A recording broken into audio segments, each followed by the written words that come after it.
অপ্ৰতিৰোধ ঋষভ, দুটা ইনিংছ, দুটা চেঞ্চুৰী। ইংলেণ্ডত পুনৰ ৰচনা পন্তৰ ৰেকৰ্ড।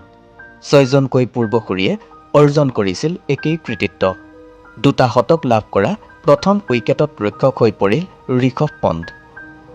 টেষ্ট মেচৰ দুয়োটা ইনিংছতে শতক অৰ্জন কৰা প্ৰথমজন ভাৰতীয় উইকেট কিপাৰ হিচাপে ভাৰতীয় ক্ৰিকেট ইতিহাসত নিজৰ নাম খোদিত কৰিছে ঋষভ পন্তে। হেডিংলিত পন্তৰ 134 আৰু 118 ৰান সংগ্ৰহে ভাৰতৰ বেটিঙক শক্তিশালী কৰাই নহয়, দুটাকৈ শতক লাভ কৰিবলৈ সক্ষম হোৱা ভাৰতীয় বেটছমেনৰ ভিতৰতো তেওঁক স্থান দিছিল।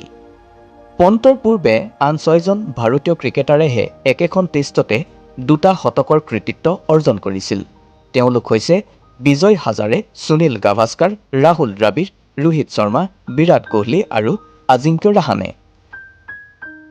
ইয়াৰে ভিতৰত গাভাস্কাৰে 3বাৰকৈ এই কৃতিত্ব অৰ্জন কৰিছিল। পন্তৰ এই কৃতিত্বই এতিয়া বিশেষ তাৎপৰ্য বহন কৰিছে, কিয়নো টেষ্ট ক্ৰিকেটত ভাৰতীয় উইকেট ৰক্ষকে প্ৰথমবাৰৰ বাবে দুটাকৈ শতক অৰ্জন কৰিবলৈ সক্ষম হৈছে। ভাৰতৰ বলিং গোটটোৱে অৱশ্যে পঞ্চম দিনত ইংলেণ্ডৰ পৰা আগতীয়াকৈ প্ৰতিৰোধৰ সন্মুখীন হয়।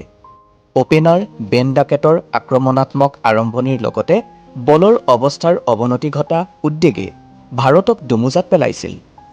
অধিনায়ক শুভমন গিল আৰু পেচাৰ মহম্মদ চিৰাজ আৰু শাৰ্দুল ঠাকুৰে বলৰ অকাৰ্যকৰীতাক লৈ প্ৰশ্ন উত্থাপন কৰাও দেখা গৈছিল।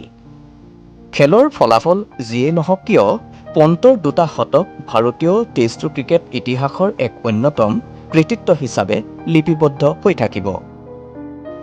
স্পৰ্টছ ডেস্ক ৰিপৰ্ট, নতুন সময়।